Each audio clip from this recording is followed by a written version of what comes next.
put a keyframe and say I want the camera to look here, I want it to look there, I want it to pan around. Hey guys, it's Nate. Welcome back to the channel. So today I thought I'd answer a question from a viewer, Ada Silva. He had a question, he posted it in the comments. I really appreciate these comments, guys. That could I do a video on how I made that daily driving a manual Hellcat video, especially those 360 angles that some of you guys have posted that you really like that. It was a pretty cool effect. So I thought I'd go through that today, a little behind the scenes, as well as show you what kind of equipment I'm using to put all these videos together. This is the camera that I'm using. It's an Insta360 1R, and this camera, I got the twin edition. I really like it because it's basically two cameras in one for the same price as a GoPro. How does this work? So I take this off. Be careful with these lenses because they're not replaceable. You have to replace the whole lens if something breaks or you get it scratched. But essentially this camera comes apart.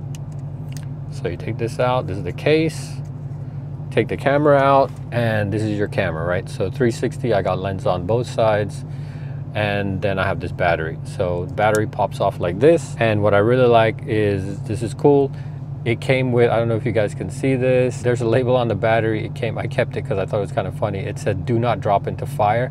Super glad they had that label, because the first thing I thought when I unboxed this camera was, wow, I should drop this in the fire because it's red and fire is red, so they must go together. So thanks guys for putting that label, saving me some money on that. So this is the camera, this is the brains module, and this is the lens. Essentially this has, you know, this is where all the SD card and all the other stuff goes in, and this is just a dummy lens that controls what the camera is going to see. So 360 case, you got two sides, and this is what the 4K one looks like if you just want it to be a regular action camera.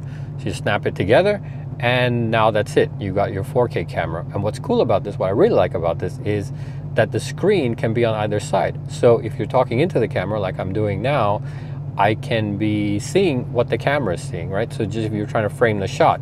But if I am trying to shoot something away, I can turn it around, and now the screen is on the other side. So I can see what the camera is seeing, but on the other side. So I thought this was really cool. In fact, I'd be using this camera to shoot this video if I didn't need to show you guys the camera, because my phone kept overheating, and that's why this is an HD instead of a 4K video. So Google Pixel, do better on your whatever overheating problems. I saw a review of this camera which made me hesitate whether I should buy this instead of a GoPro, about how clunky it is and how it takes so much time to take it apart and put it back together. Honestly guys, I haven't really found it to be that clunky, and it's not like you're going to be changing it all the time. And having these two cameras in one, I feel like is a great value compared to having to buy two separate cameras and then carrying additional gear around with you also. So it does need to be in the case. The case is kind of what holds it all together. It has the mounting clips and stuff like that. And again, make sure you're using the protector so you don't scuff up the lens. Same thing with the 4K. All right, so the next part of my videos is the audio. I try to pay attention to make sure the audio is pretty good. And for that, I got a Rode Wireless Go 2 setup. I'll put links to all these different products down in the description so you kind of know where to get them, what they are. So on the Rode Wireless Go 2, you get something like this, which is, right now it's hooked up to my phone, but this is essentially the receiver module. So this is receiving the microphone transmissions from the different microphones, and then it's going ahead presenting that as an external mic to whatever device you're using. And then you get two of these, which is cool. These are the microphones, and you can put those wherever you want. For me, on some of the videos that I shoot where I want to be able to mix the whine with the exhaust noise, what I'll do is I'll keep this microphone, you can see I clip it always usually on my seatbelt so you can hear what I'm saying, plus you get some of that whine from the in-cabin. This one I'll usually stick in the trunk to get the exhaust sound a little bit deeper, and then I can mix them. So what's cool about this setup is if you're recording the audio and you can record them in the left and right channels, which is what the Rode lets you do, then you can mix them in post and make, like, you know, make the exhaust maybe a little bit softer if it's too loud, make the whine a little bit louder. You can play around with it. It's really cool because you get independent soundtracks. Now, where do I record all of that to?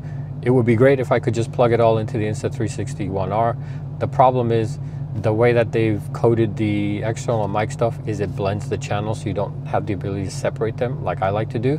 So instead of buying a separate audio recorder, I had this lying around. It's just an old GoPro.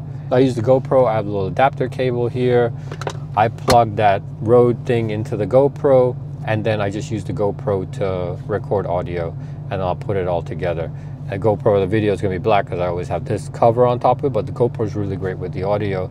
because it does keep the left and right channels separate. So I have full flexibility of what I want to do post. And for just a real trick, if you guys are trying to do that with your audio, is when you put both cameras on, I know Adobe Premiere has this cool synchronization function, which I've been playing around with recently to try and like synchronize the audio tracks, because that's a problem when you have video in one device and audio in the other. How do you put them together? I just do this, a quick clap right in the beginning, and then I can find that in the soundtrack and marry it up. It's worked out pretty well. All right, so this is my setup. This is my mount. So you can see I got the camera here. It's the 360 camera, and it's basically hooked into this. This is the Insta360 selfie stick.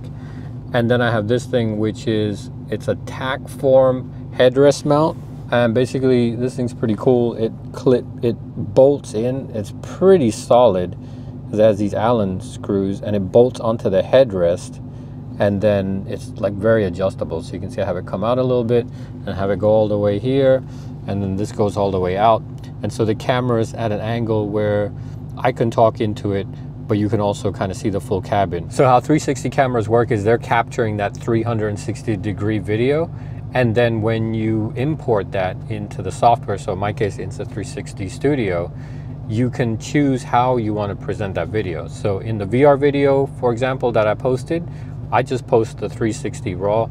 I just did some trimming there, and that gives you the ability to scroll around. It's a VR video, so it's everything that the camera saw. So you can, as a viewer, you can decide what you want to see. You can move it around, move your head around if you have a VR headset.